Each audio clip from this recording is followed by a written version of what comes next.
about Minister Farrakhan. Okay, what do you think about Minister Farrakhan coming out to Durham, North Carolina? I think it's a wonderful experience for Durham and North Carolina Central University. History in the making. It's very positive. You know, we need all our black leaders to get together, try to just, try to do what's right. But today I'm here to just listen to the word. Well, I think it's great that he took the chance to come here to North Carolina. Last I heard, he was here in 1988. And I think this generation needs to hear him, especially now in this time and age. And I think he'd be a positive force. Well, I think it's really an inspiration that a spiritual leader is coming here to bring a message to the black man in North Carolina, because we are truly God's. We're chosen. We are the very essence of civilization, and the source of why we are living is to bring forth freedom and justice for all men here in America. And it's a pleasure to meet and hear Minister Farrakhan. I think it was a positive move, as the brother said. I've seen the brother on TV a couple of times. I've always said if I ever had the opportunity to come and see him, I was going to come and see him. He speaks for me as a black man. Thank you. You, my brother? I feel that he shares a positive message towards the people in the community, especially Durham, North Carolina, and all communities elsewhere. I think it's going to be great. The will of God is his will to come out to North Carolina, because it's an unleveled society, and we need to level it off through him if necessary. I think that he's one of the most outspoken leaders in America, so basically I just came because I wanted to hear what he had to say. Well, his coming to Durham, North Carolina is a big thing for the entire community, because he's a man of courage, he's a man of determination, and I like him not because of his personality, but because of the message he puts into the entire community, not only in the United States, but throughout the world, in Africa, in Asia, all over the world. He's well recommended. I think it's great that he's coming to Durham and coming to Central. Wonderful. I'm really excited, really excited. I can hardly wait. In today's society, we need someone as a positive role model to look up to. Well, I think it's a great event. It really is, to have someone of his caliber to come and speak to the community. It's great coming to Durham. I feel good. I feel like it's a chance for all of us to see him and get to hear him for ourselves. There's so many things on the news about what people think he said, and so much bad publicity, and you get to hear what he's saying for yourself and then decide. I feel good about it. Hey, it's great. I'm from Virginia. I came all the way down here this weekend just to see Farrakhan because I miss him at home. I was out on business, but I'm going to see the man. I want to hear what he got to say. I think it's a wonderful occasion. I wish he'd come more often. And we need more people like him to influence our black youth today. So I think it's wonderful. I'm glad to be here.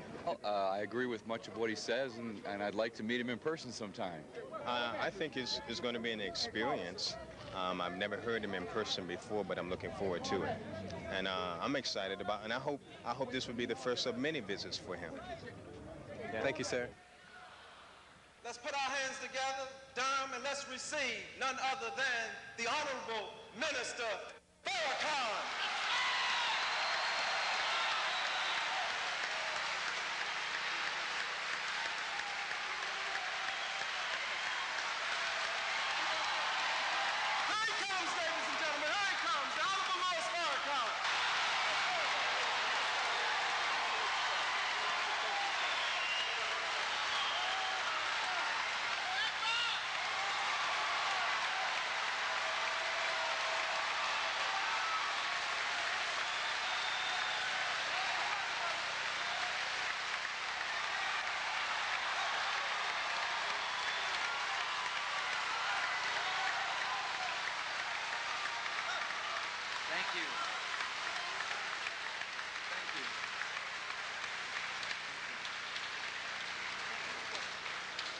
Brothers and sisters, thank you very much. Please be seated. I realize that it's very, very hot in here, so I want to get right to the point. In the name of Allah, the Beneficent, Merciful, the one God, to whom all praise is due. who came in the person of Master Farad Muhammad, the great Mahdi, and we thank for his coming and raising among us a divine leader, teacher, and guide, the most honorable Elijah Muhammad. To our dear local minister, where's our brother?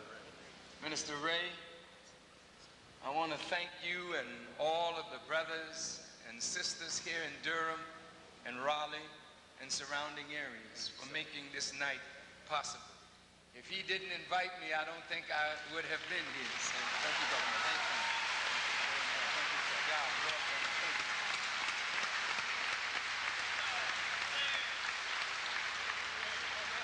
It's a real great pleasure to be back in North Carolina. I know it is exceedingly hot.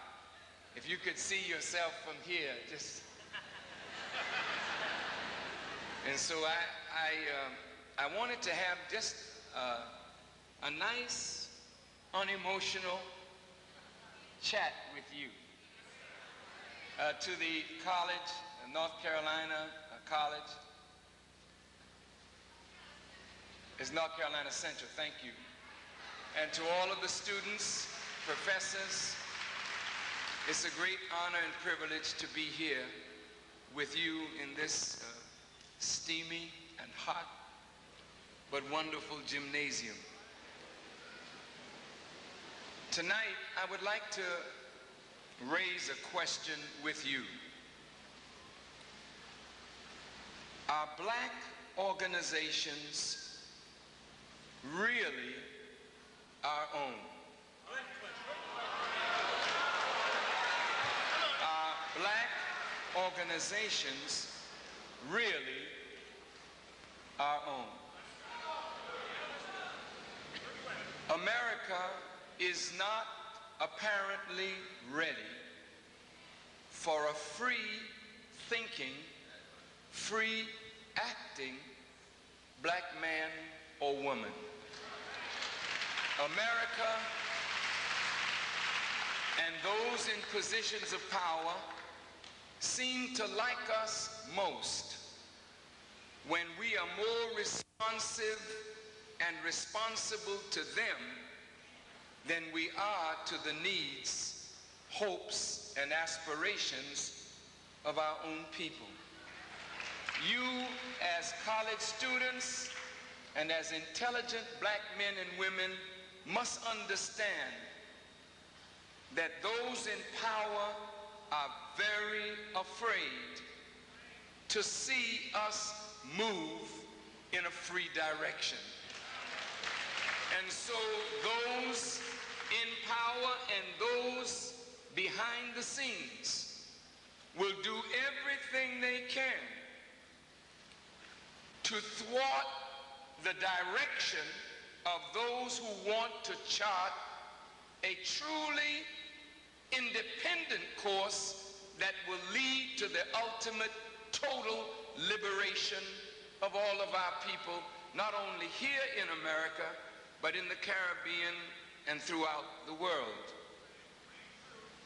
And so tonight, I wanted to talk to you about why it is necessary for us to rethink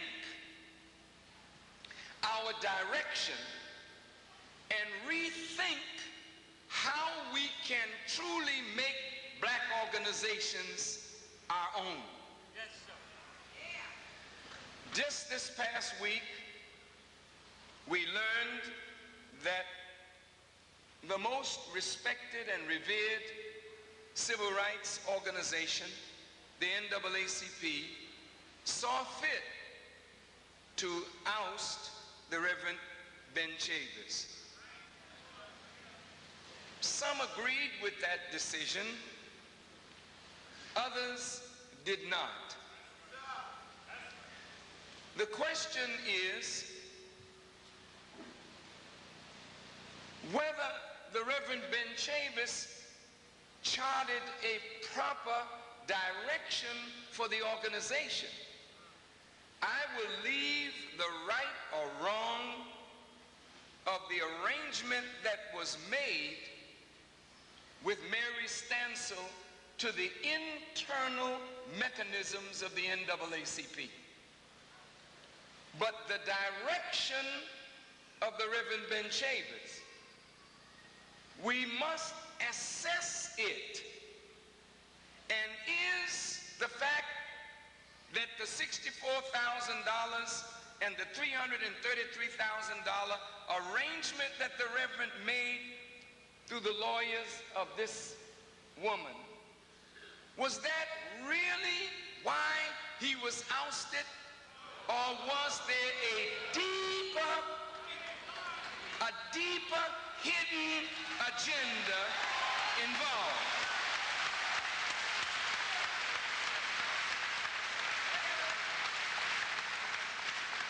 Now, personally, I owe a debt of gratitude to the NAACP. And every one of us in this room, whether we are members of the NAACP or not, owe a debt of gratitude to this organization.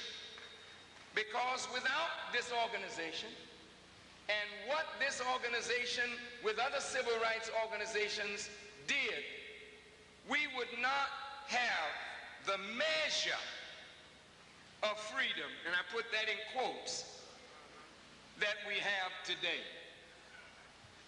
I grew into consciousness from the reading of the Crisis magazine when I was a little boy, reading the writings of W.E.B. Du Bois, who at that time was a member of the NAACP.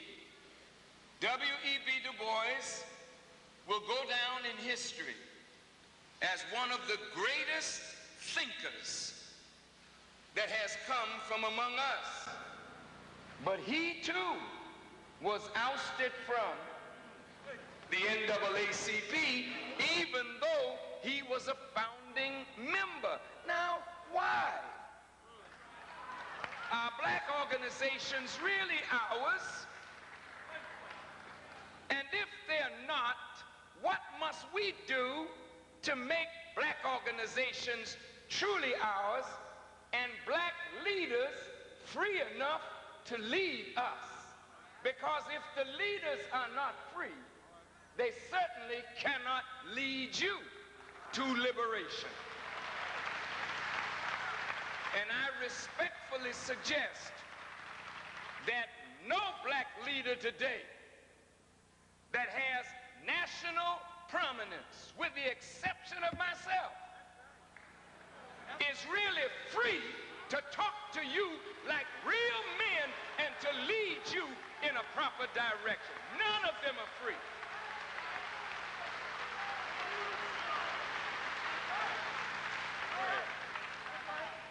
Brilliance is not freedom. Eloquence is not freedom.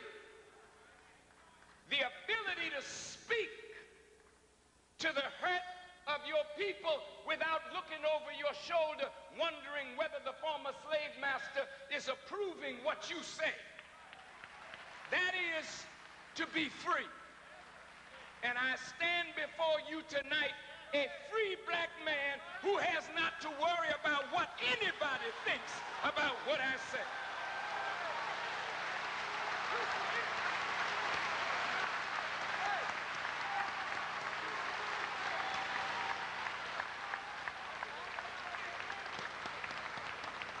This is why Farrakhan has a level of popularity that no other black leader enjoys.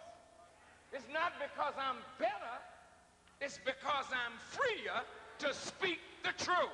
And that's exactly what our people need, is more truth. You shall know the truth, and the truth shall set you free. But if your leaders are afraid to speak the truth because somebody may pull a plug on them,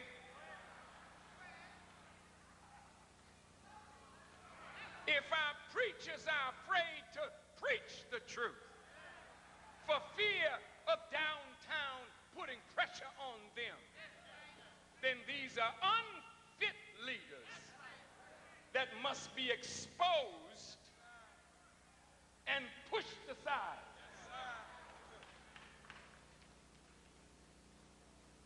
Now, what was Dr. Chavis's crime? Since the founding members of the NAACP were black and white, Jewish and Gentile, Christian and Jewish, there was in the beginning an idea of a multi-racial unity to work for the benefit of people of color. Not people of color that have college degrees alone. Not people of color of scholarship. Not a middle-class elite group. But it didn't say that. It said a national association for the advancement of people of color. Not some, but all. Is that correct? However, in the original charter, there was no mention of economic development for black people. And without economic development, social freedom only leads you to spend your money where other people benefit and you may or may not. Now, when I went to school here in North Carolina, yes, I came to North Carolina with a purpose in mind. I wanted to experience what my brothers and sisters in the South had experienced all their lives since I grew up in Boston and segregation was subtle. I wanted to go where it wasn't subtle. So I came here. And it was not subtle, brother.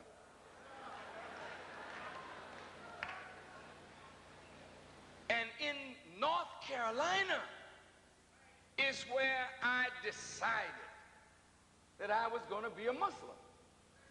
I wasn't interested in changing my religion from Christianity to Islam. I grew up in the church. I loved the church. But the church was not addressing the needs of liberation at that time. So when I heard the Honorable Elijah Muhammad and Malcolm X, I knew it was only a matter of time before I would make a decision to join them. And in order to join them, I had to change my religion. So when I changed my religion, I became a Muslim, grew up as a Christian. Well, all of a sudden now, I became interested totally in the liberation of our people. But I saw in education a sickness that our black colleges and universities, like our black organizations, are controlled from outside. Even though you pay your money to get an education, the curriculum is designed by people who design a curriculum not to make you free, but to make you fit in a system that is diametrically opposed to your freedom.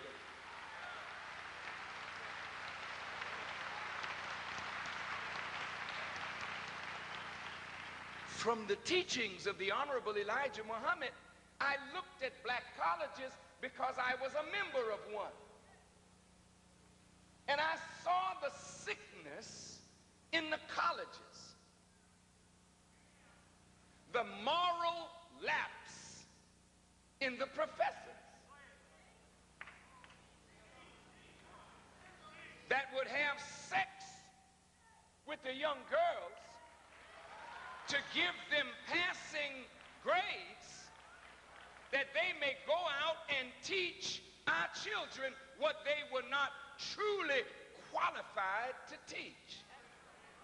This was before the decision in 1954 to integrate the schools. But in the 60s, these colleges became the hotbed of black dissatisfaction, dissent, and revolution.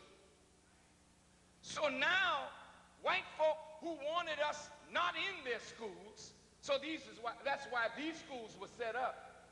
Now all of a sudden want to break up these schools because too much black thought is coming out of the black college and university system. Somehow,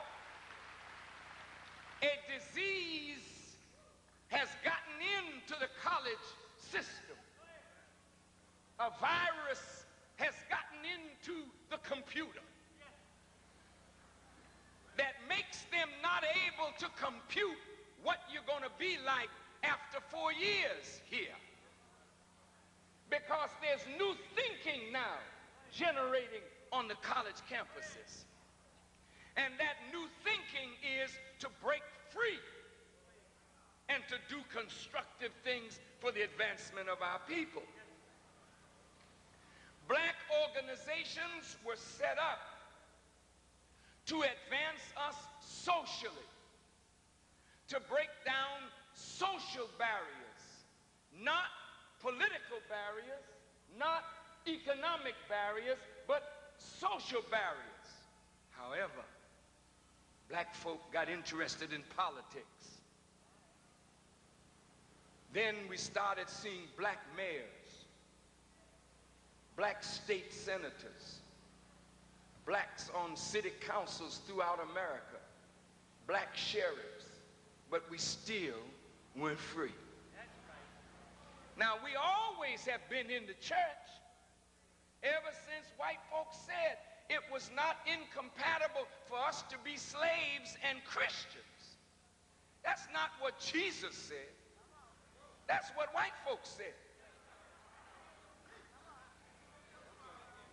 I'm going to say it again. I don't want you to be angry with me. But white folks who claim that God is love and Jesus paid a price for our redemption, these same folk held us in slavery. And then when they made us Christians, they would not allow us to worship with them. Let's talk a minute.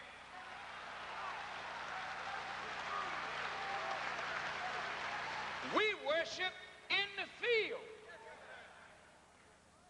And the field hands that worship out of the field hand religion came the black church experience. You wanted to be First Baptist?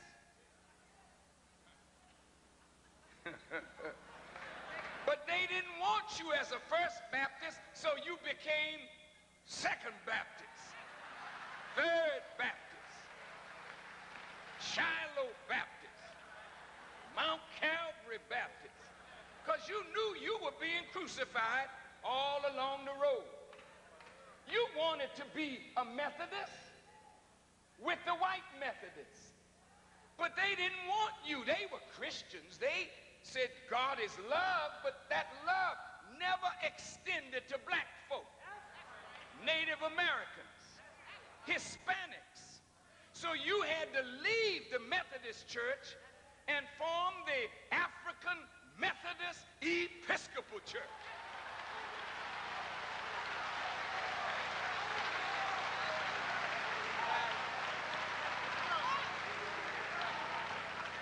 Some of you that really got accepted became Unitarians. Some became Lutherans. Bless your hearts. And there you were washed white as snow. So your God was white, your heaven was white, your Jesus was white, your angels was white, and you were black still trying to fit in. And haven't quite made it yet.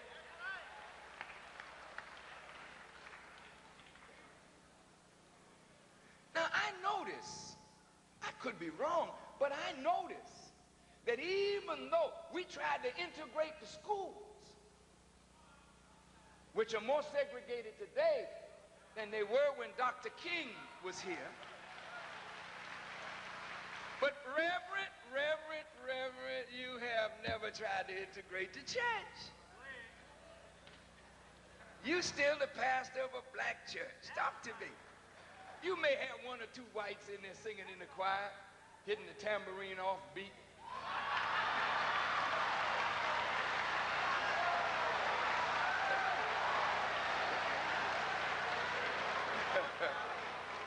But by and large, Reverend, you got a black church. Isn't that right?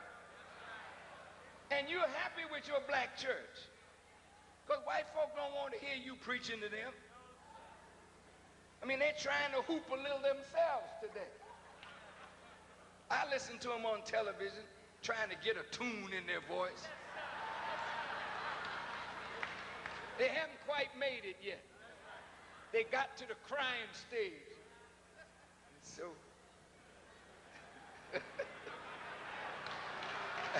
our friend in Baton Rouge, he just break down and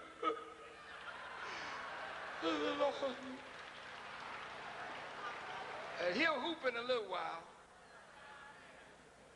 I'm not really trying to be funny. Because if it weren't so tragic, it would be funny. But the tragedy is that we are 20th century slaves moving into the 21st century, not yet free. That bothers me. Does it bother you? Very good. So here now, we have a revolt in the black church, a revolt in the black college. Because now the black church is teaching a black theology.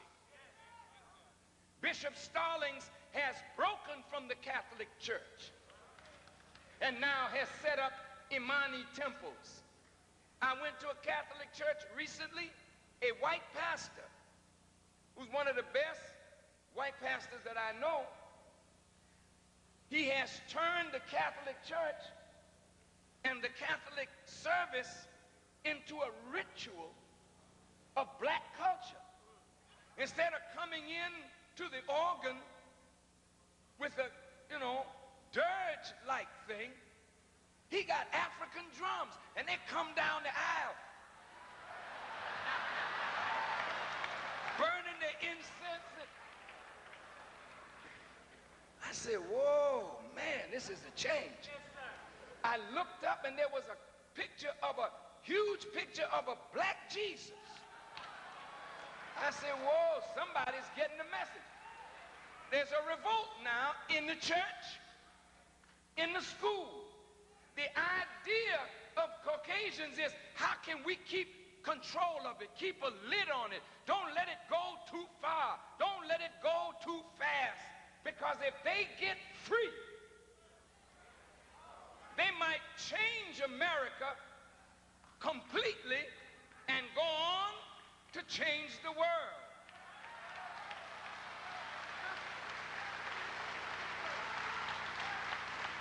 When I was in North Carolina, we had insurance company, we had banks, we had bus company, we had our own gas station, restaurant, motel, hotel. They weren't as fine as these big ones, but they were ours. The moment desegregation became a law, or integration became the law, we didn't integrate the neighborhoods, we didn't integrate the schools. What did we integrate? We integrated the hotels, the motels, the businesses, so the millions of dollars, the billions of dollars that were coming into our hands began to leave our community, building up every other community, leaving our community poor, ragged, hungry, naked, and out of doors, looking to a mystery God to come down from the sky and help us out.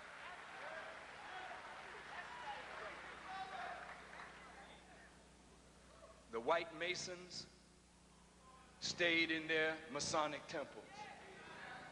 The black Masons stayed in theirs. The white Shriners in their temples.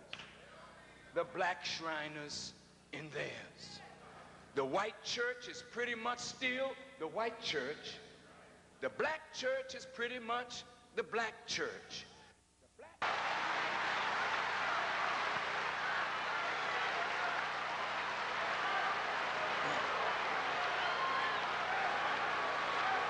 The lights can go out, but the light that's in our mouths, that'll never go out. That light will keep the lights burning forever in our heads and in our hearts. So, brothers and sisters, from 1954 to 1994, 40 years have passed. Schools are not integrated. Church not integrated. Temples of the Masons not integrated. You got white elks and black elks. You got your sororities and fraternities and they're black. They got their sororities and fraternities and they're white. You're not integrating Delta. You're not integrating AKA. You're not integrating Omega. You're not integrating Alpha. And you are happy with your black fraternity. Why aren't you happy to be with your black self? What is wrong with us being together as a family? I'm for integration. What? Of course I'm for integration. When I was in college, or rather in high school, they had an axiom that the whole is equal to the sum of its parts. And an integer is a whole number. So when you're going to integrate people, you're going to integrate them to make the society whole. So to make the society whole, then each part must belong to in order to be made a part of. If I got 4 pieces of apple pie and 4 pieces of bean pie, I had to talk about that bean pie. And I put these 4 pieces of apple and bean in a tin that holds 8 slices. I got 8 slices, but I don't have a whole pie. Because in order for it to be a whole, at the root, they got to belong. The bean is not related to the apple. And so it would take 8 pieces of bean pie to make it whole, or 8 pieces of apple pie. Do you understand what I'm saying? So how can you integrate with white people and you have not integrated among yourself?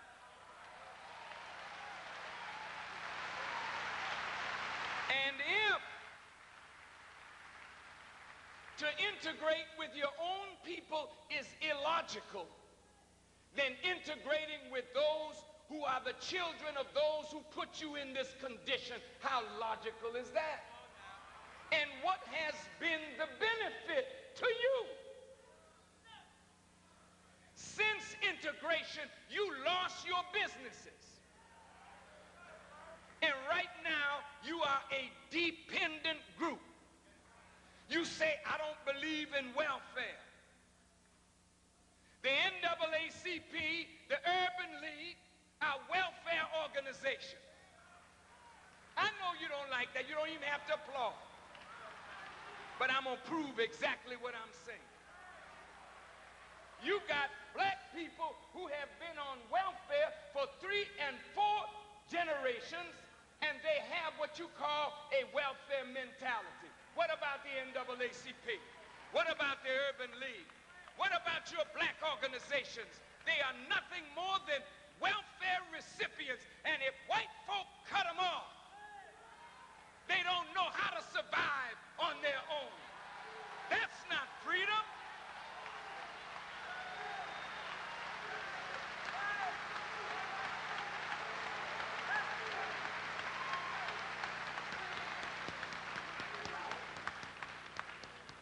Are y'all all right? Now that's not racist. That's just truth. I love the NAACP. It's a very valuable organization. I love the Urban League. Very valuable organization. They do good work for black people, but to a limited degree. And Ben Chavis proved and exposed the root of it. That was not his intention. Ben is a Christian. Ben suffered as a man that wanted freedom for our people. That's why he went to jail. Ben worked for Christian organizations and Christian causes. He worked for racial equality and racial justice. Ben Chavis is not a racist. Ben Chavis is not anti-Semitic. Ben Chavis is a black man who feels the pain and hurt of his people. He's traveled all over the world. He knows what black suffering is. So when he was voted in as the executive director of the NAACP, he decided to help the organization to chart a much bolder, more progressive course that would be in the best interest of all of our people. Now listen to me.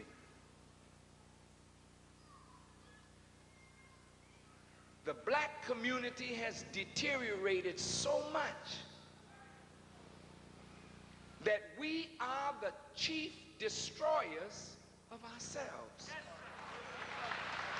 We have become the #1 rapers, robbers, killers, abusers of ourselves.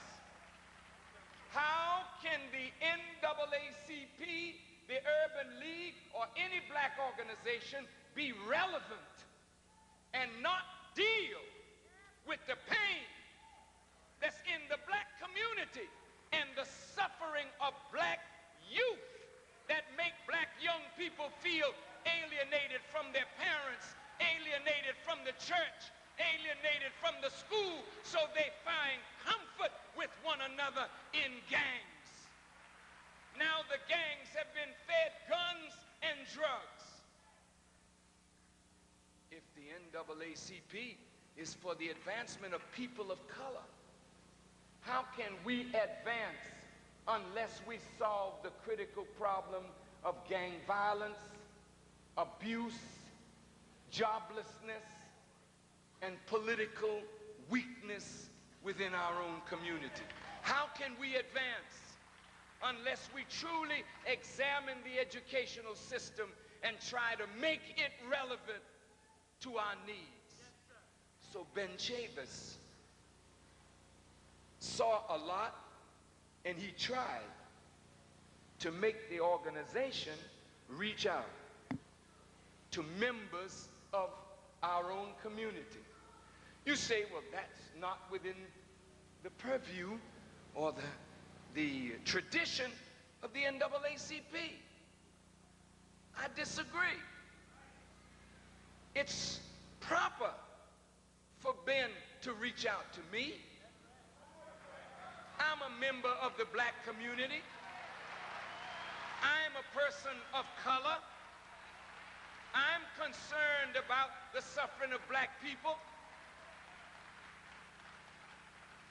Why shouldn't the Reverend Chavis say, Brother Farrakhan, can we put our heads together along with other black leaders to come up with a solution to the problems of our people? The moment Ben Chavis said, I would like to call a summit,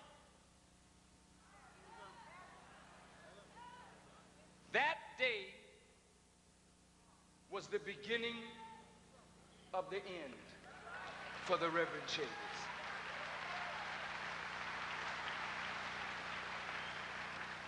Reverend Chavis met with gang leaders. What's wrong with that? President Nixon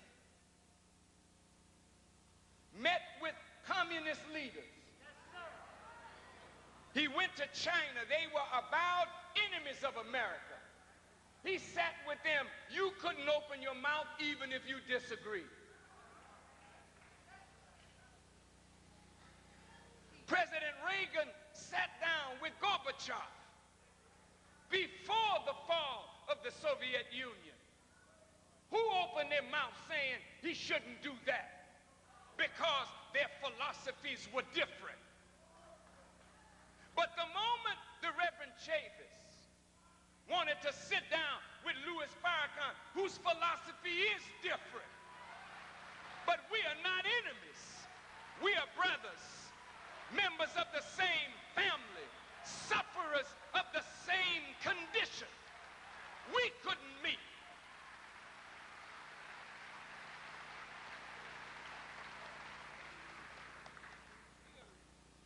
But what was it that they saw that they had to destroy? Let me tell you, the summit is the greatest thing that has happened in the 20th century next to the coming of God.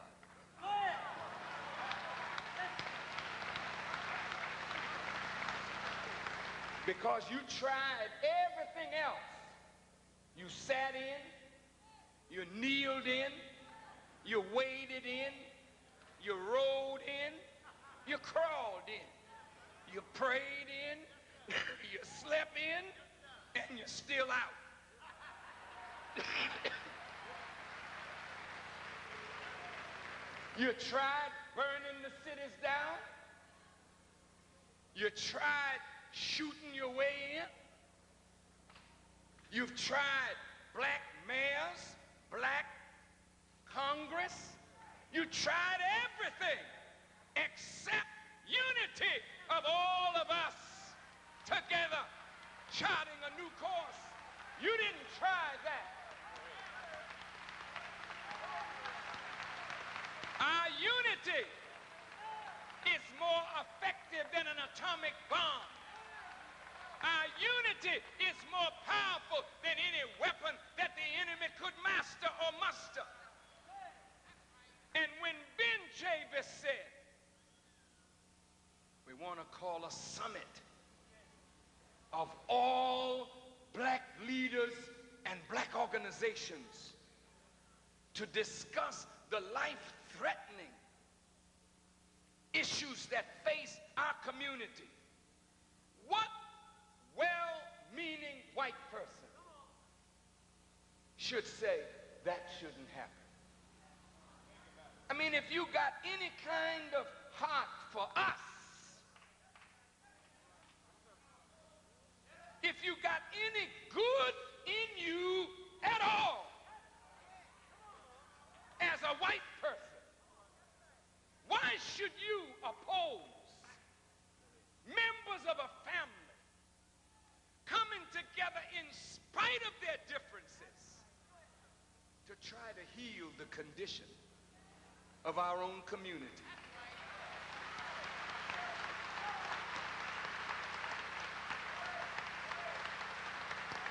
Betty Shabazz was in a room with Louis Farrakhan.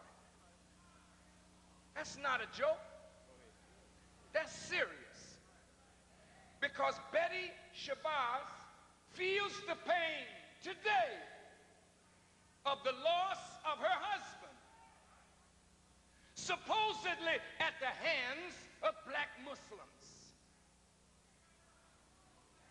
Betty knows that I opposed Malcolm in his split from the Honorable Elijah Muhammad, and she wouldn't be caught dead in a room with me.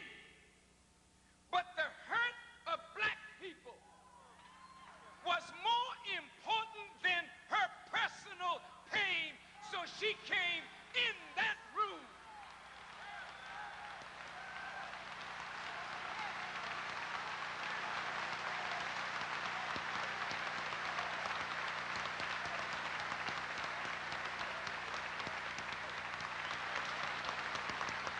Some of the most brilliant scholars in America were in that room.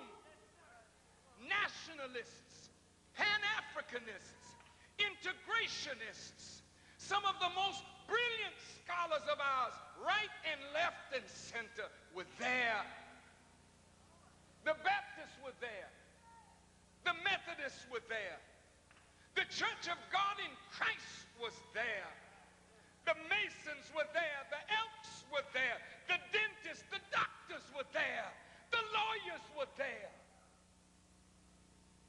And Muslims of every stripe were there. Hebrews were there. Because we recognize that the need of our community is so great that it's going to take the coming together of all of us to solve the critical problems that face our people. And the Reverend Chavis was the one who called that summit. And all of us responded to his call, not because of Ben Chavis. We responded to his call because he called from the NAACP, which all of us, even those of us who disagree with the NAACP, all of us had respect for that organization. So when he called from that organization, Jesse Jackson came. Members of the Congressional Black Caucus came. And there we were, together in a room for nearly 3 days. And it was so revolutionary. You know, all of us speak. Many of us are great orators. Many of us love the cameras. And anytime there's a camera around, we'll do a buck dance to get on the 6 o'clock news. But we did something revolutionary that night. We said, Reverend Chavis will speak for all of us, and we will remain silent, and we will help him formulate what he will say, speaking on all our behalf, and none of us will answer any questions from the press. We will refer it all to one man, the Reverend Chavis. And brothers and sisters, when the press said, and Minister Farrakhan, Reverend Chavis speaks for us, and Reverend Jackson, we were all silent. When they went back home, and we went back home, we went home to celebrate something wonderful that had happened, and they went home to plan its destruction. Now,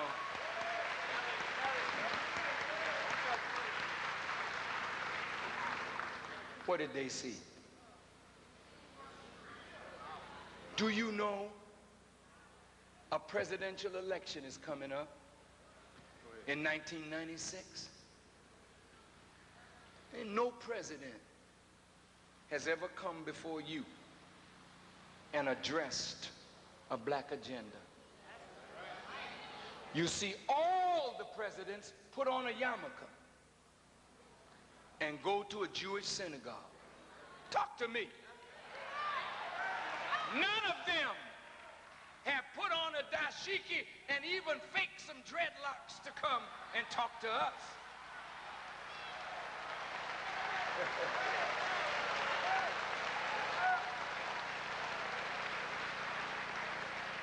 And none of us have ever presented to the Republican Party or the Democratic Party an agenda for our total community and held our vote back unless they addressed that agenda. None of us did that. But Jews would ask the president, what is your feeling about the state of Israel?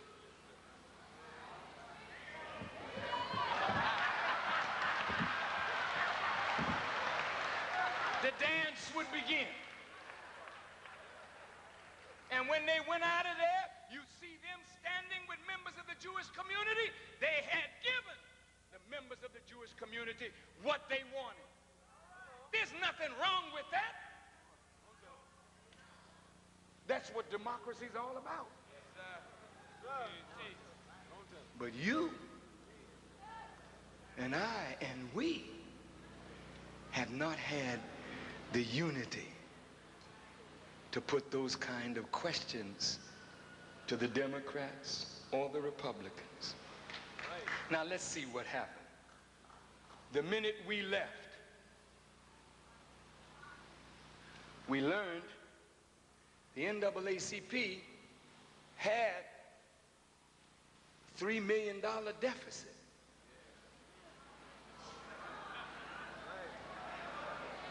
We learned the Ford Foundation had offered $500,000, gave $250,000, and held $250,000 back. But they don't tell you not only why they held it back, but what were the terms to get the rest. The leader of the Elks just came to the summit. And I heard that Pepsi-Cola said, we're not giving you, the Elks, what we had promised. I said, Pepsi-Cola?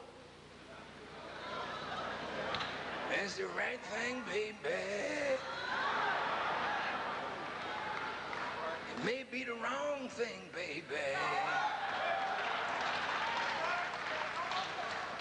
You didn't know about this. I would never have known if somebody within the Elks didn't tell me.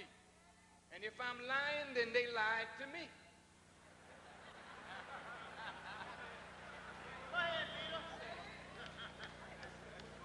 Control by the use of money. How many of you mothers on welfare, if they cut you off, how would you feel?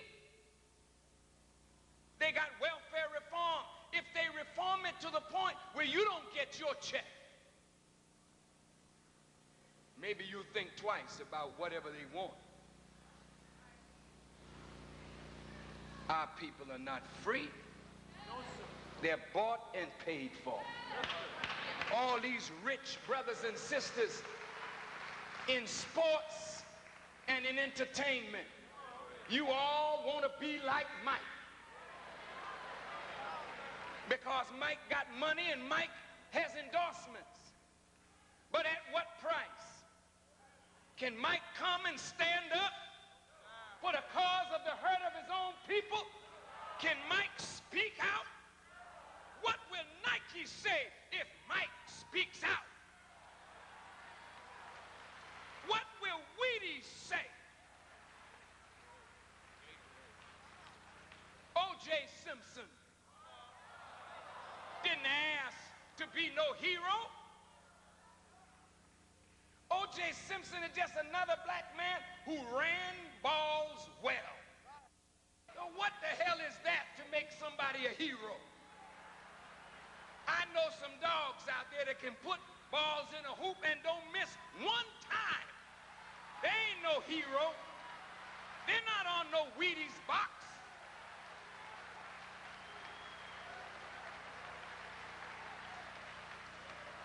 What the hell is so great about running down the floor and dunking a ball? It looks real good to me.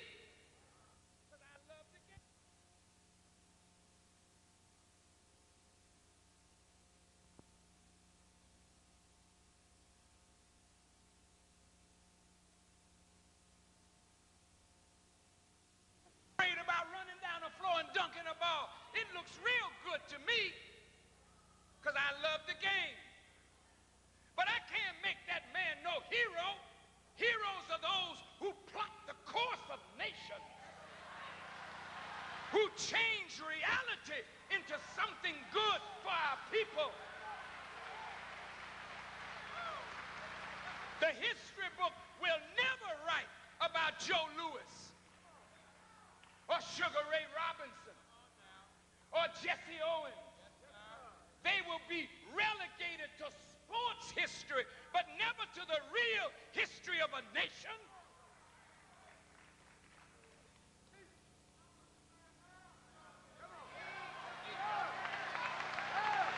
O.J. Simpson, like most of our sports and entertainment figures, some of you right here tonight who are some of the best ball players, best football players, best runners. But what you're gonna do when 32 comes and your skills begin to diminish and you just got out of college playing ball and the white lady, meaning cocaine, starts knocking at your door because you got a little money, but you don't have any spiritual substance to keep you balanced in a crazy world.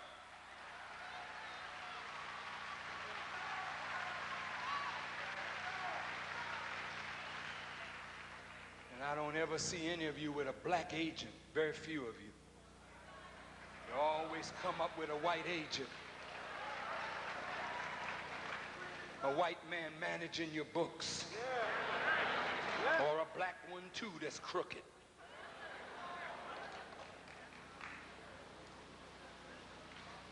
So the great Sammy Davis had to die. Poor, broke, owing the government money. And his poor wife couldn't have the benefit of her husband's own estate. Clean him out. Red Fox had us all laughing. The big one. And when the big one came, the IRS took it all.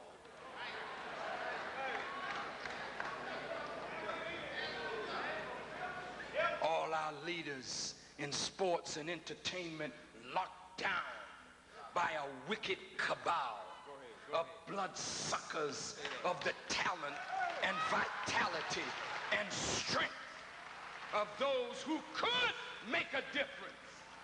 Now you can call that anti-Semitism if you want, but I call it truth of some bloodsuckers that won't let my people go free.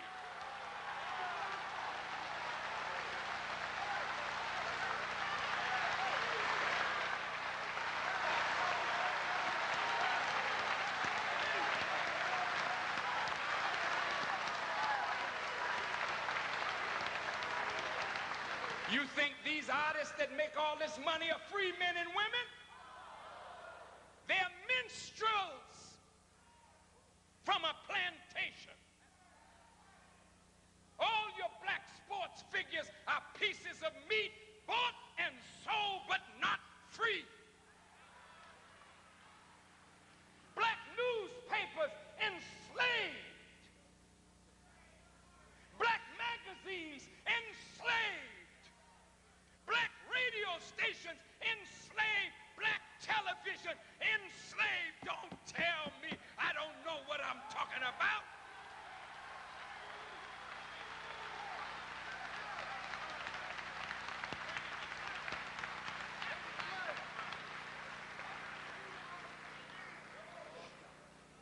the liquor companies,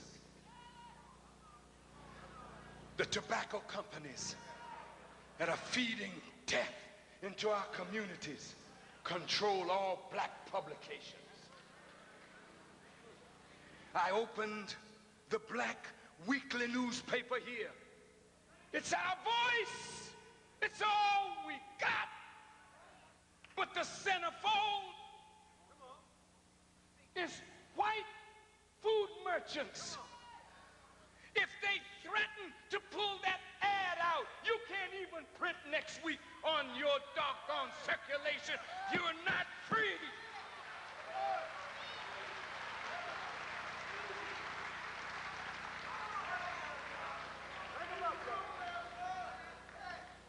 Riding into the black community in a Mercedes-Benz or BMW, living in a fine mansion don't make you free. You just a dressed up nigger on the plantation.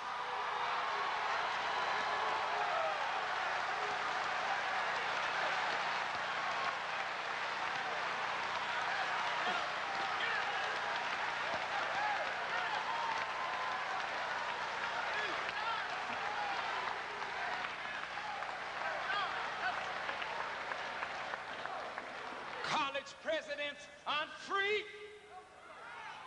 Your college president here is not a free man. They want to be free, but they're slaves. PhD slaves.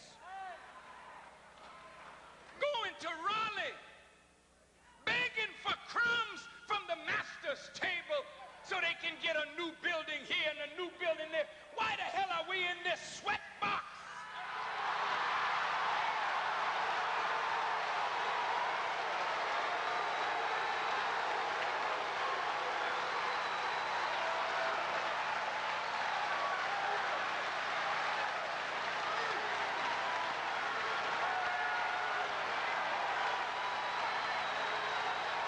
With all the money that North Carolina Central, all the dignity that North Carolina Central has brought to this state,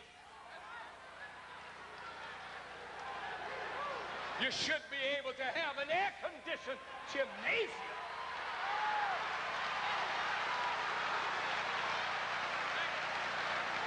You're not free.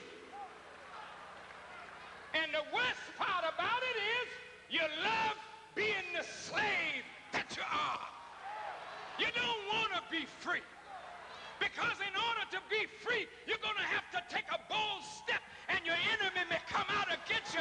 But I say, let's bring him out.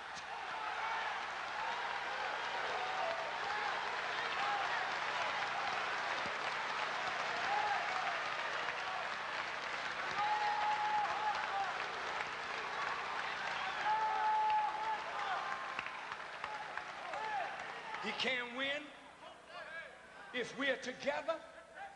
He can win. The summit is valuable. Can you imagine if the summit could just stay together? We could say to Bill Clinton, Brother Bill,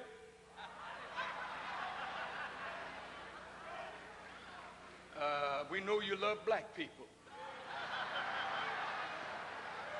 And we know you play a mean tenor sax as long as there ain't too many changes, chord changes in the piece.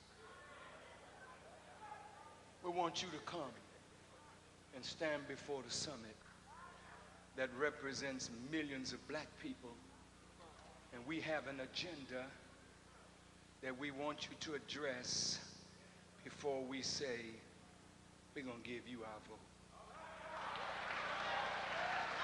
That's what they saw. Now they give the NAACP a little money. A little.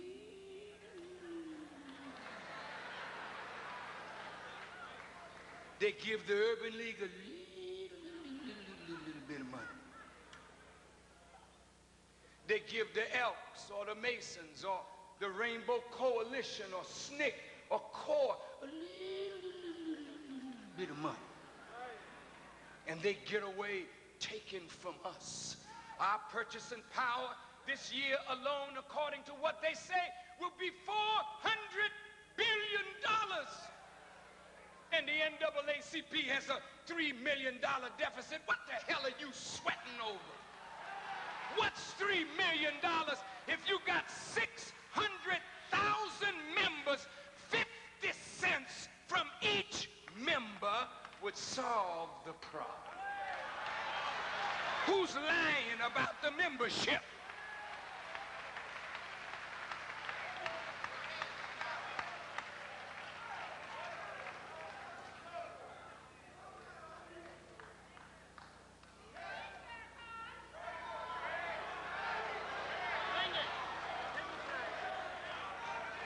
Each one of these corporations that are sucking our blood give little, take a lot, and because we're disunited, they could say, even to local chapters,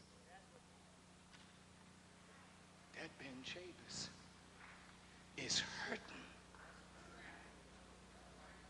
And so we're not going to give you in Raleigh-Durham the little pittance that we give you, unless there's a change at the top. Evidently, they thought they needed it. They really don't need it. But because they think they need it, they're enslaved by their perceived need. You're slaves, masquerading to our people as freedom fighters. You're slaves. Disgrace to the word freedom. You're a slave. A saxophone player, blues singing, guitar plucking, football running, basketball dunking, hurdling giant, but a slave. You're a dentist, doctor, lawyer, preacher, mason, shriner, elf. You're nothing but a slave. You ain't free. You're a Rainbow Coalition leader. You're an Urban League leader. You're an NAACP leader, but you're a slave. And you like it? But I'll be damned, I'm going to point it out all over America.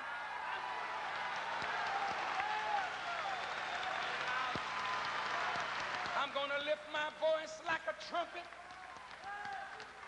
and expose everything that is a slave to the enemy. You have a convention, and we go. Thank you. My brother made a correction, not 50 cents a piece, but $5 a piece. Thank you. Thank you. Thank you, brother. That's right. I don't want to make mistakes because the press will say, the boy can't count.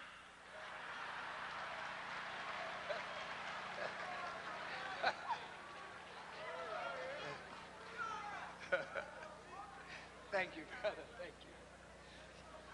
That's why you got a brother to cover your back so that you can stay out front and play your part.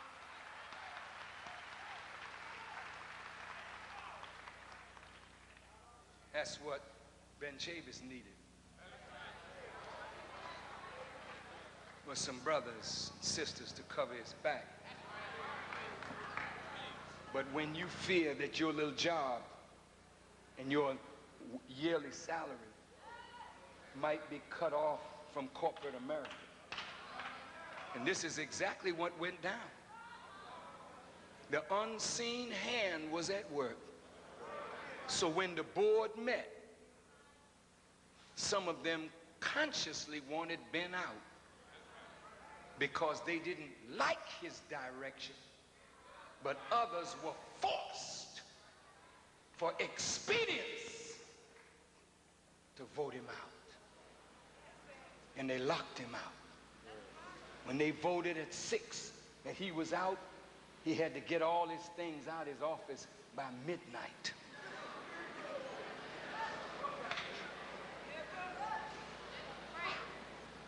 Locked him out. His wife pregnant with twins. Cut off insurance. What was his crime? Oh, you could say Mary Stansel and the money. But we have agreed to help Ben take the money, the $64,000, and put it back so that that will never be a taint on his reputation as he moves forward to do more constructive things for black people.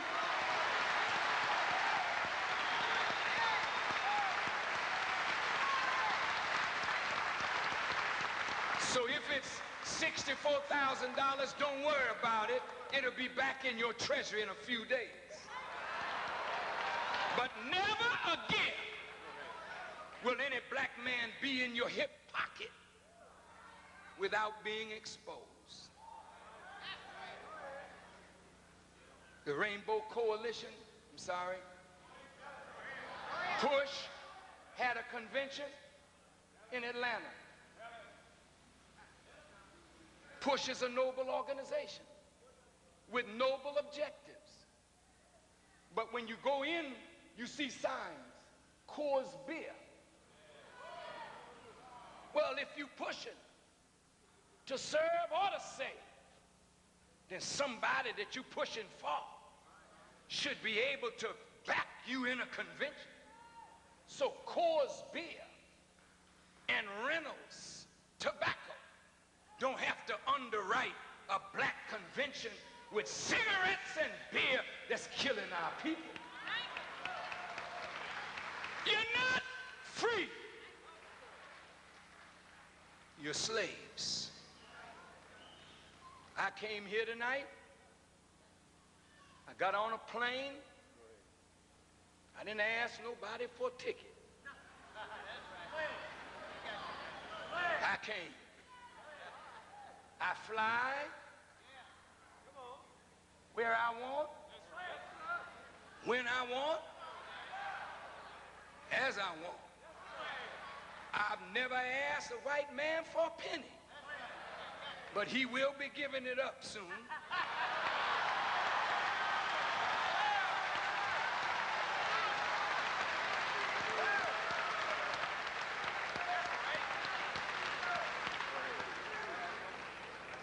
I'm unbought, unbossed. That's why they don't like me. Because to speak like this, you will have to look over your shoulder.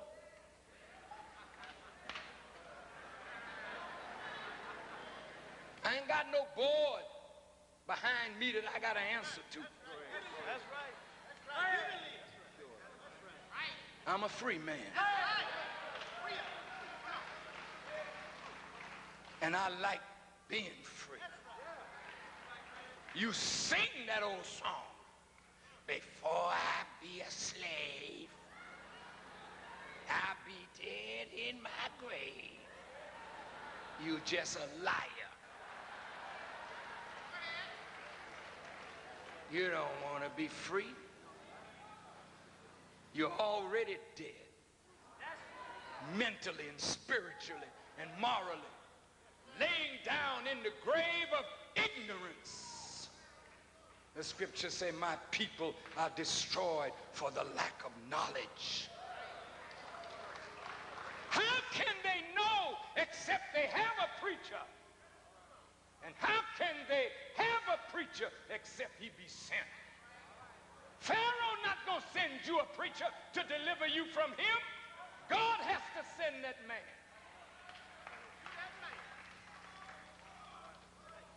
And whether you want to believe it or not, I'm that man that God has sent to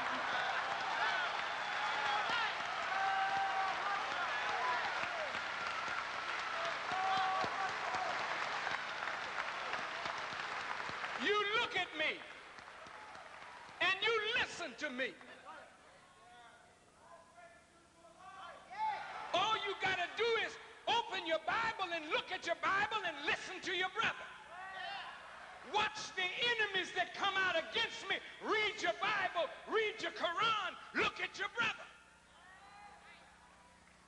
I'm not saying nothing that nobody in power likes.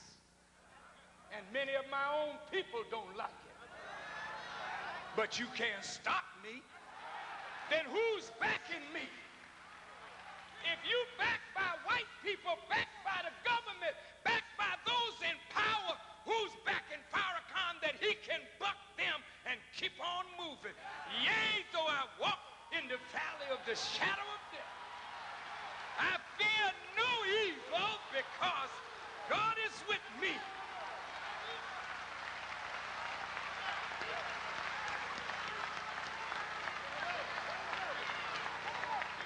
While they're talking about a $2.7 million deficit, the Muslims have already raised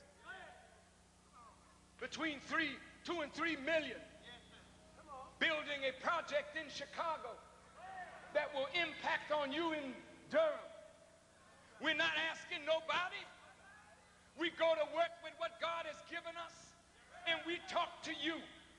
And if you support us,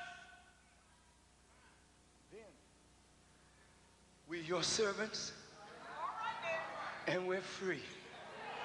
Oh, Reverend, Reverend, Reverend, you're the freest black man in the community.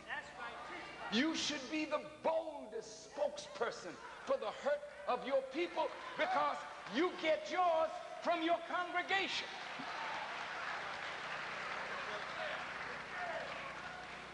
Jesse is wonderful, but Jesse ain't quite free.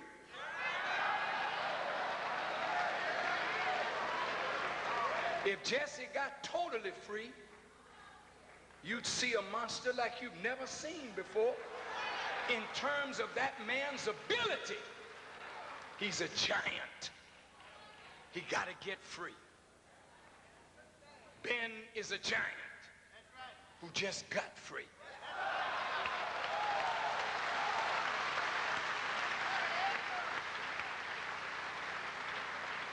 Coretta Scott King, wonderful woman, but she ain't free. Our black caucus, most of them wonderful brothers and sisters, but they're just not free. They can only go so far. And you know what the limits are? Don't displease the master. When you get to the limit of their pleasure, then they apply the pressure and we cave in.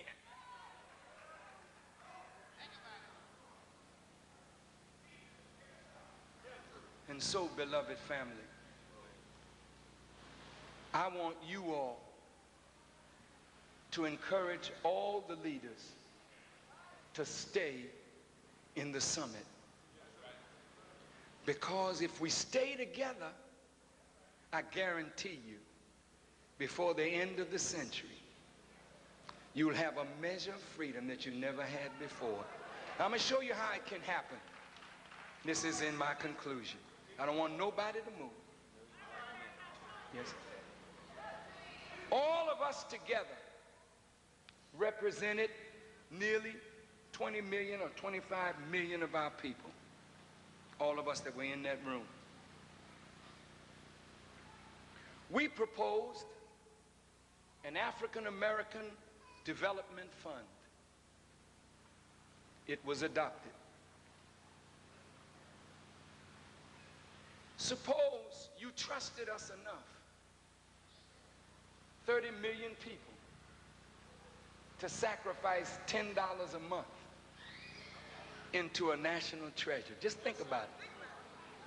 30 million, $10. That's 300 million in 1 month. In 3 months, you're right knocking at the door of $1 billion. 4 times 3, that will be nearly 4 billion in 1 year. Can you count? I'm counting now. I'm counting. Let's count together. Come on. 4 billion in cash. How do you leverage $4 billion, and what can you purchase with $4 billion in cash? See, now we talking business. You want to buy CBS? You want to buy NBC? You want a network? Stay together. Look now, that's 1 year. Let's do it for 2. Let's do it for 3. Lord, that's 12 billion. Ooh, doctor. Now what you gonna do with the money? Tell me that now. Because I know you leaders, y'all like them Cadillacs and BMW. I already got it, baby. I don't need it. I live very well. I don't need to rob nobody. And we're going to make sure that they don't rob. Go ahead. That's right. That's right. Our law says if you steal, we cut off your hands. We're tired of seeing black folks' hope dashed with crooked leadership. So don't worry, we'll have a code of ethics and morals among the leaders, which we worked out. That's right. Make it plain. Oh, we love this kind of unity.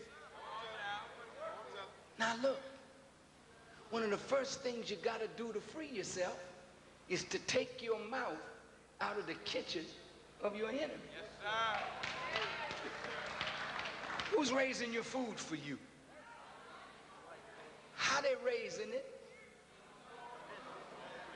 You dying from cancer and every kind of disease you can think of, and it's what you put in your mouth, what you drink, and what you're breathing. Everything has been poisoned. We got to go back to the earth and do it right.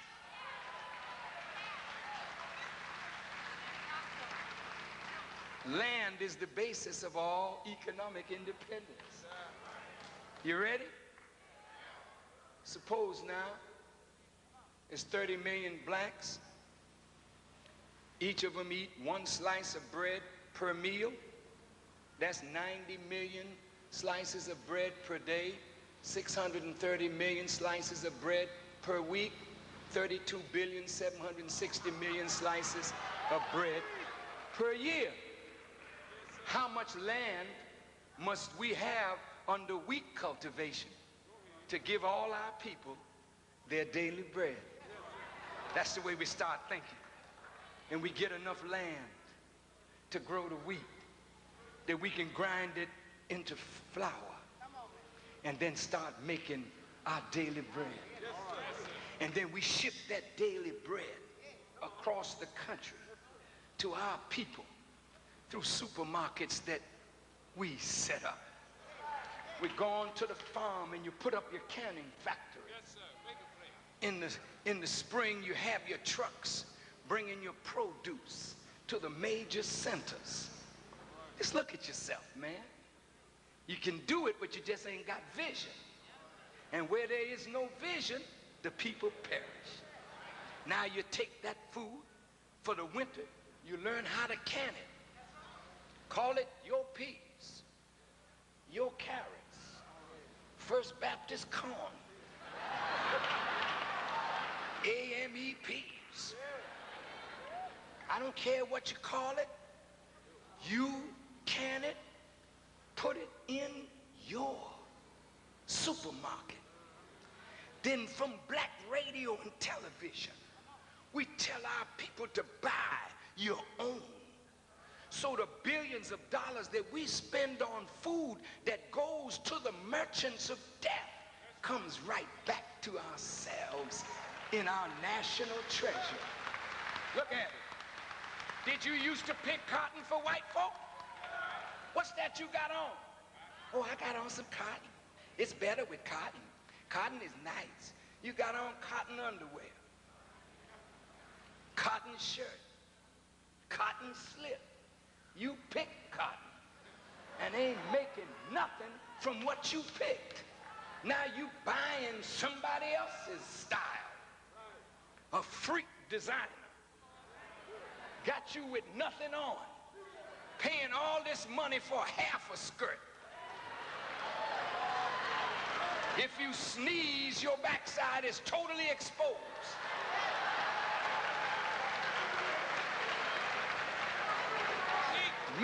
your men crazy as hell. Walking down the street, we know, brother, and you know, sisters, you're powerful. God made you that way. He shaped you up in a beautiful way that a man's eyes can't look at you naked and keep his head cool. Temperature go to rising. He can't help himself. So the freak stylists, they cut off your clothes to make your men indecent. Because where there are no decent women, you'll never find a decent man. Because you, woman, whether you know it or not, you are charged with the responsibility of protecting the moral environment. And when you take off your clothes and your breast is bouncing in the wind, and Mother Africa, meaning, you know how Africa looks on the map. I'm talking about that part. Bouncing in the wind, and you walking in these high heel shoes.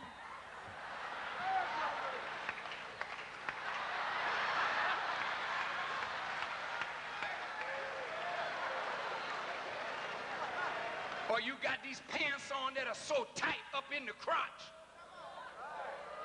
that you become an inverted triangle or pyramid. And you know we Egyptians, we love our pyramids. So we have it across the shoulder and down to the crotch, and our eyes are glued on the point.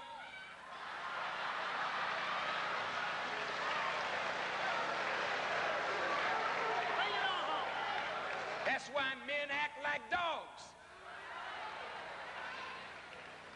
I saw some brothers standing by a car one day. I was sitting in my car, and a black sister jogged by in a red jogging suit that was so tight it left nothing to the imagination.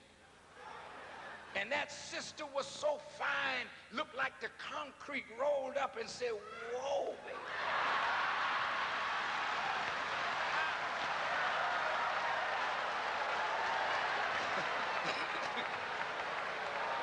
And when that sister ran by, the brother said, "Hey!"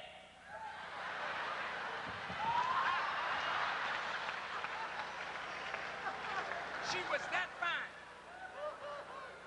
That sister was that fine. And I said to myself, this is why the Holy Quran tells us as Muslims to lower the hem of your garment and cover your adornments. This is an adornment. These are adornments. Your hair and its beauty is an adornment. If you want to keep a man's mind focused right, you got to cover the adornments. But when you uncover, that's when you discover the animal instinct in the male.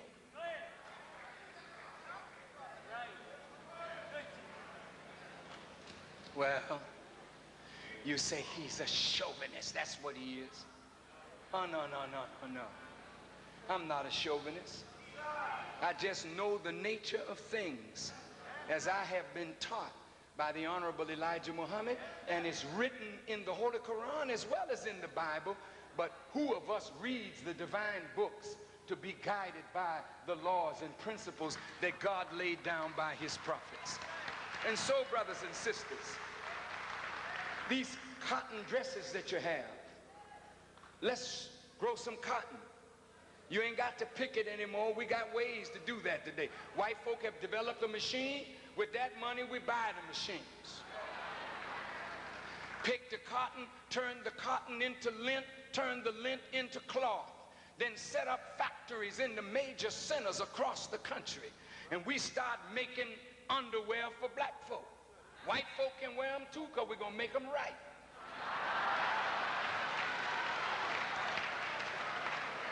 Then all the money we spend for underwear, spend it with yourself. All these sisters buy sanitary napkins. We don't have one sanitary napkin factory. You all got Huggies and Pampers and whatnot on the babies. Where's our factory? It won't happen until we come together and raise the money and pool it and then pick the brains out from all of our universities and colleges and put them to work. Then you get your television stations and networks. It's all within your grasp. You just need the vision. Now look at where you live, in the ghetto. All these buildings torn down, boarded up. With that kind of money, you become a developer. You buy up your neighborhood. Then the gangbanger can use his AK-47 to protect what he owns. Oh, I didn't see you applauding on that. See, white folk got sense. When they make something and own something, they try to protect what they own. That's why they set up police force. It ain't for you. The police force in the black community is a containment force to keep your madness in your community and let it don't spill over in the white community. Do you agree with me? They don't stop no crime in the black community. They're not there to stop the crime. They're there to contain it and profit from it and keep it from spilling over into the white community.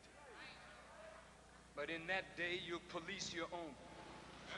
The man got a thing to say about it. State legislator, you ain't got nothing to say. When we come with that kind of unity, we'll tell you, this is our community.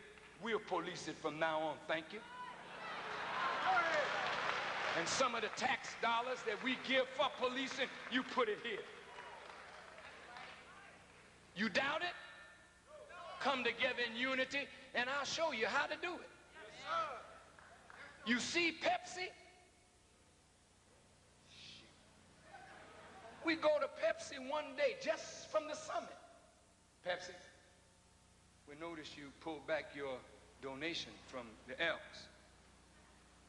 Well, we want you to give them their donation, but we don't want no donation. You see, we want you to set up 2 or 3 bottling companies in the hood. Not for us to work, but for us and you, since we give you so much of our money. Us and you gonna own it jointly. Well, no, we ain't gonna do it. Fine, baby, it's all right. Everybody! Pepsi ain't the right thing no more, baby.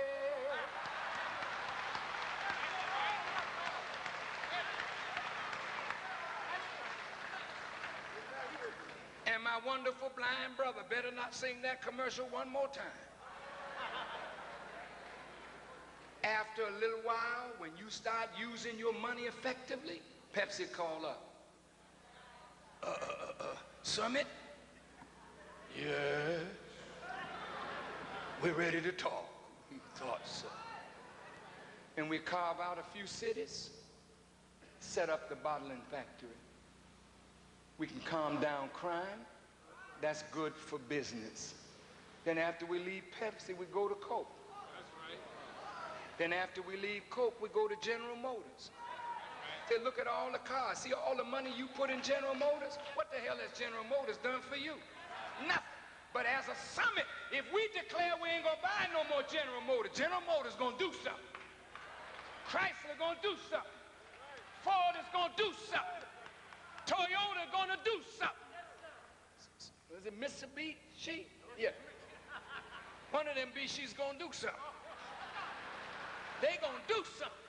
Well, that's what they call Mitsubishi. They gonna do something. Brothers and sisters, you're poor, raggedy, hungry, naked, and out of doors because you're not free and you're not in unity. But if we say from this day forward, look, I may not agree with everything Farrakhan says, because you don't agree with everything your mother said, but you love her to death, don't you? Catholics don't agree with everything the Pope says, but they not revolting to pull him down. So I don't care if you don't agree with me 100%. But look, did what I say today make sense?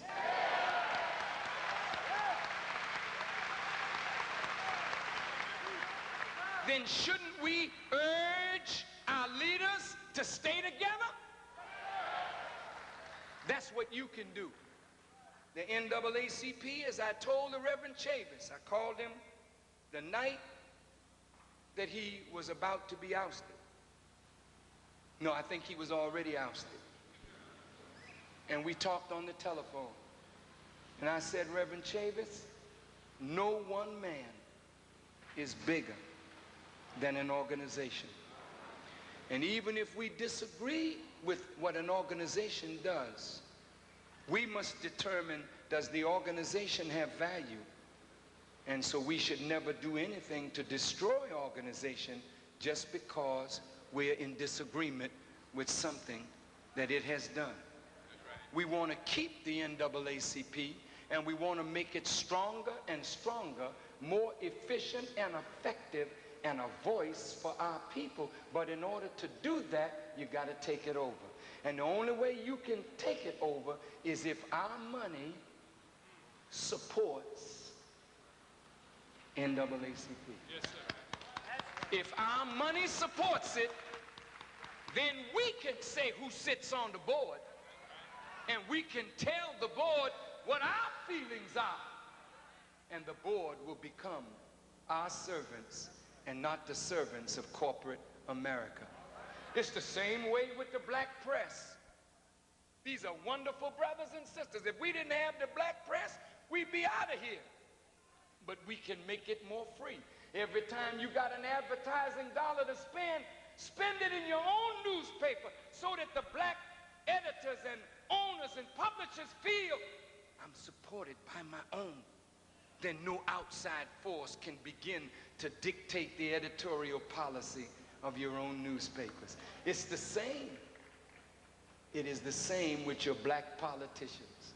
Hardly any of them are really yours. You vote for them, but somebody else pays to keep them in office.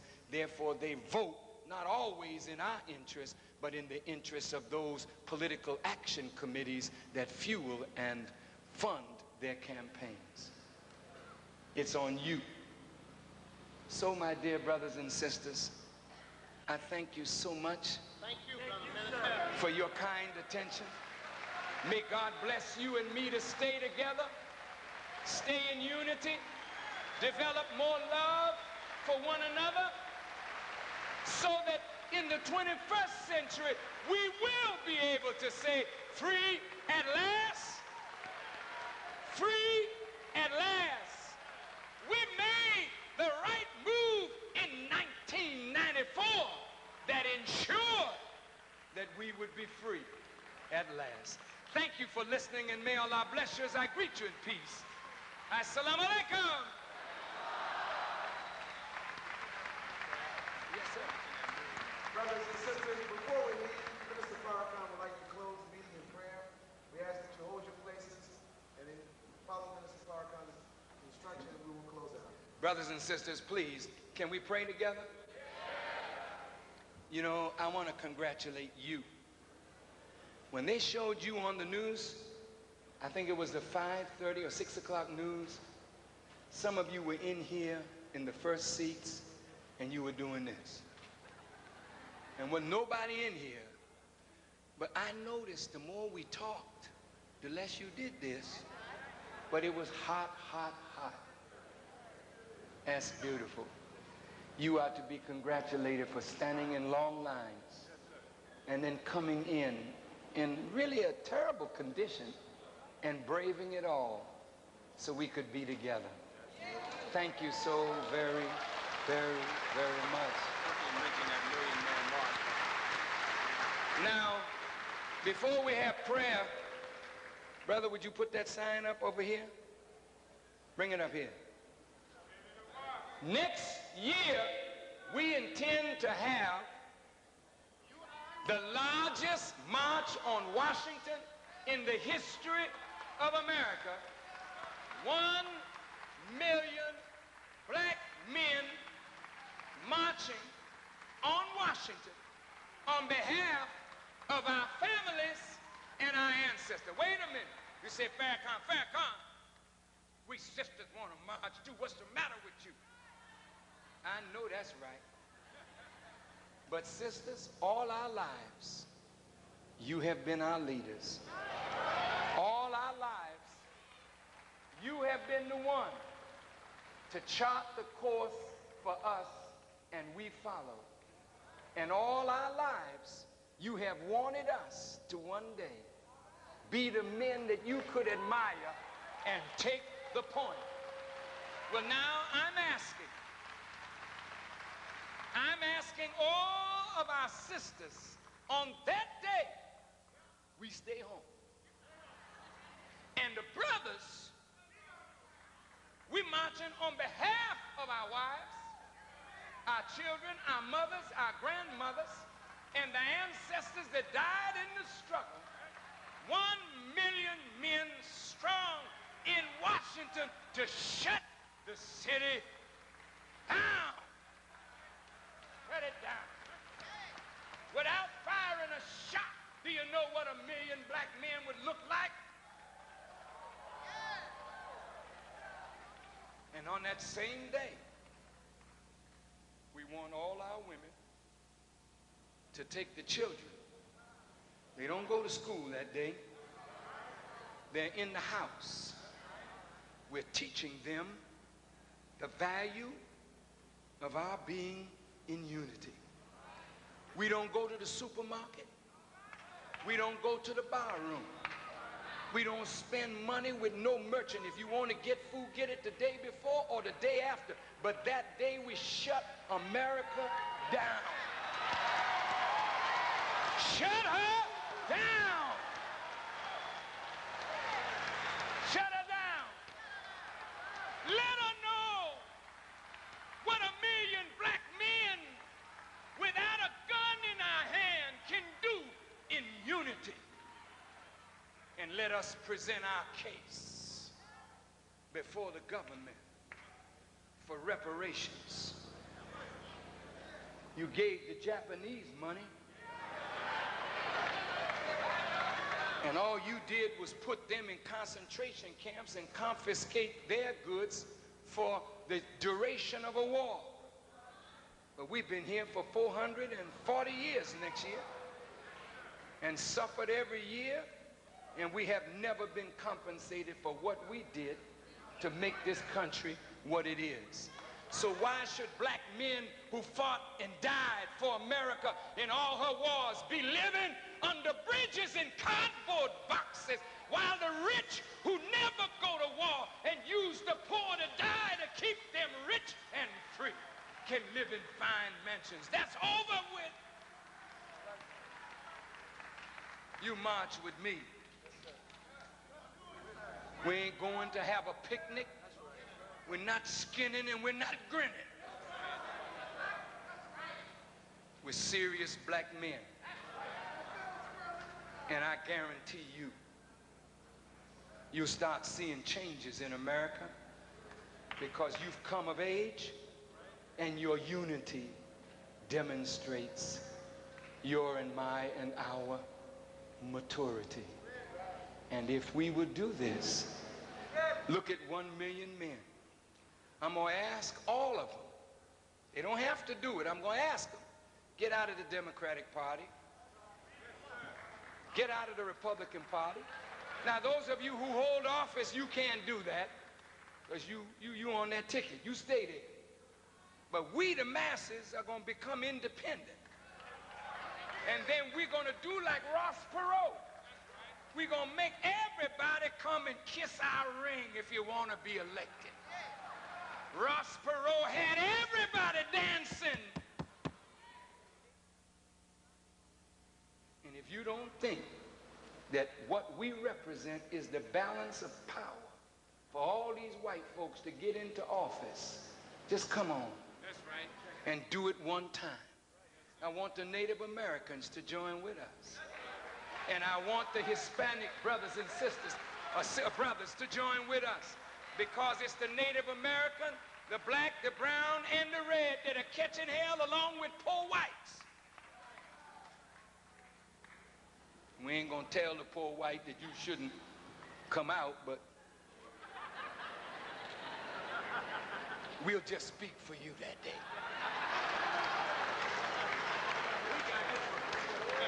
This is something we want to do ourselves. You with it? How many black men would like to be a part of that march? Would you raise your hands?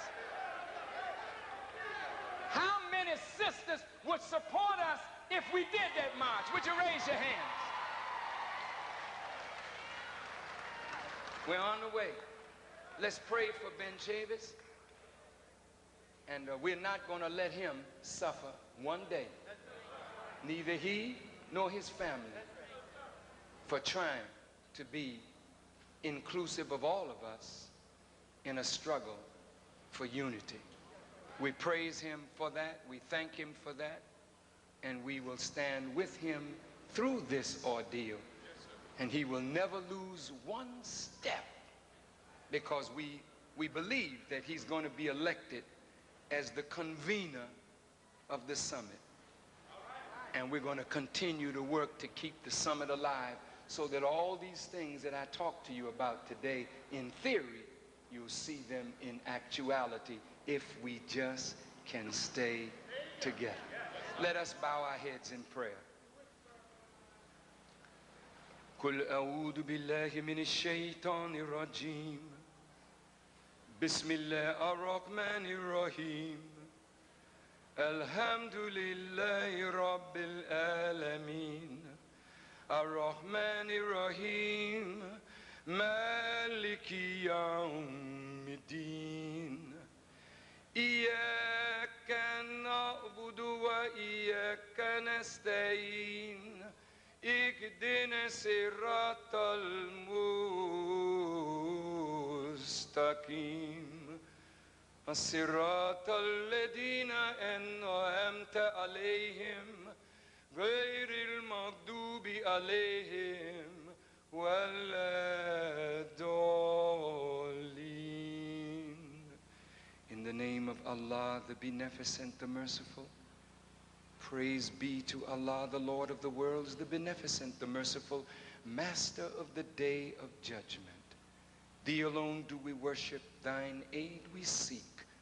Guide us on the right path, the path of those upon whom you have bestowed favors, not the path of those upon whom wrath is brought down, nor of those who go astray. O Allah, we thank you for this meeting in Durham, North Carolina. We thank you for each and every brother, sister, visitor, or friend who came. We pray that what we have said in your name has touched the hearts of those of our people who see that our unity is the answer to 90% of our suffering. And we pray that from this day forward, we would neither say or do that which will injure our people, but will work to free every leader, every organization, and support them from the $400 billion that you bless us with out of this economy, that together we all will be able to say that we're free at last, because you are the author of freedom and the desirer of freedom for all your creatures, and you will fight on our side against every oppressor, slave master, and slave maker, that all human beings, no matter what their color, their race, their tradition, may be free to serve the one God. We ask all of this in your holy and righteous name. I bear witness that there is no God but you, and I bear witness that Muhammad is your messenger. Ameen. Thank you, brothers and sisters. May Allah bless you all. Assalamu alaikum. Allahu Akbar. Allahu Akbar. Allahu Akbar. Allahu Akbar. means God is great. Thank you. Let's give the Honorable Louis Farrakhan a Durham round of applause, brothers and sisters. Let him hear it as he leaves the auditorium. We've been well taught at North Carolina Central tonight. As Minister Farrakhan leaves the building, please be reminded your weekend is not complete without a visit to Muhammad Mosque number 34 at 1109 South Roxborough Street right here in Durham, where Minister Ray Muhammad will host us on Sunday at 2 p.m. For more information about your mosque here in the city, call 687-0673. We remind you that